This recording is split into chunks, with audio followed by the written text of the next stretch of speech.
Bonjour tout le monde. Lors de cette vidéo, on va essayer d'aborder aujourd'hui les figures de style, la comparaison et la métaphore.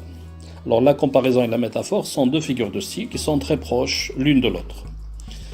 La comparaison, faire une comparaison, c'est rapprocher deux réalités différentes en utilisant un moyen, un outil de comparaison.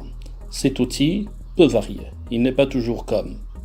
La plupart des élèves comprennent que la comparaison, c'est l'utilisation de comme tout simplement. Alors il y a comme, il y a tel que, plus que, autant que, moins que, aussi que, etc. Ressembler, avoir l'air, et ainsi de suite. Ça peut être un verbe, ça peut être un adverbe ou un adjectif. Regardons maintenant les exemples. Les paupières brillent telles des étoiles. Alors, les paupières ou tes paupières, c'est le comparé.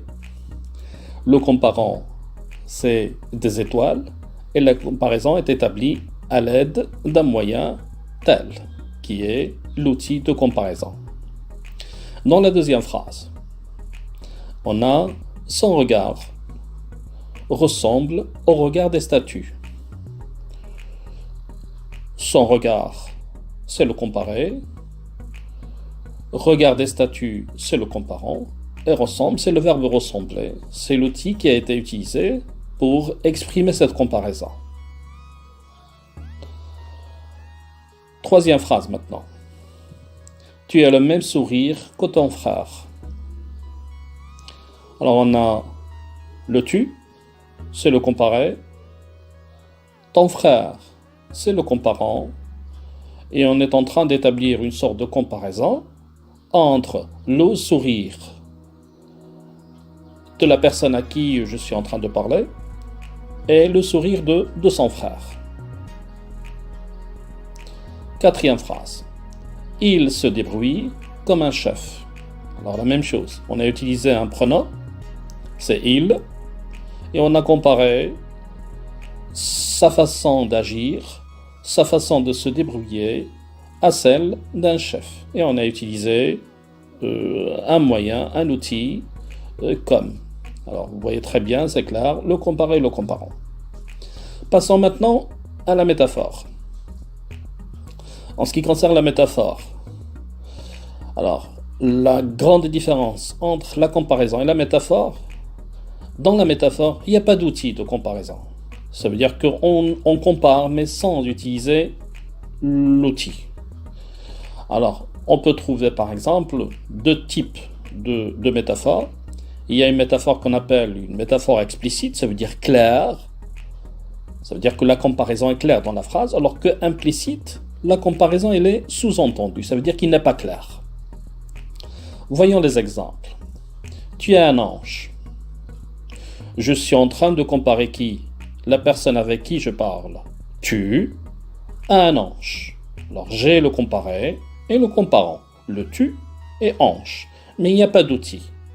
Alors dans ce cas-là, on ne dit pas qu'il y a une comparaison comme figure de style, mais il y a une métaphore. Elle a les yeux revolver. Je ne sais pas si vous vous rappelez de la chanson. C'est une chanson, c'est une expression qui a été prise d'une chanson. Alors, elle a les yeux revolver. On est en train de comparer les yeux de la personne avec qui ou de qui nous parlons aux yeux d'un revolver. C'est une comparaison imagée.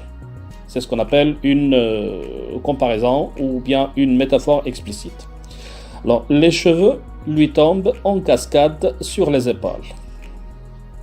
Alors, on compare quoi? On parle de quoi? On parle des cheveux.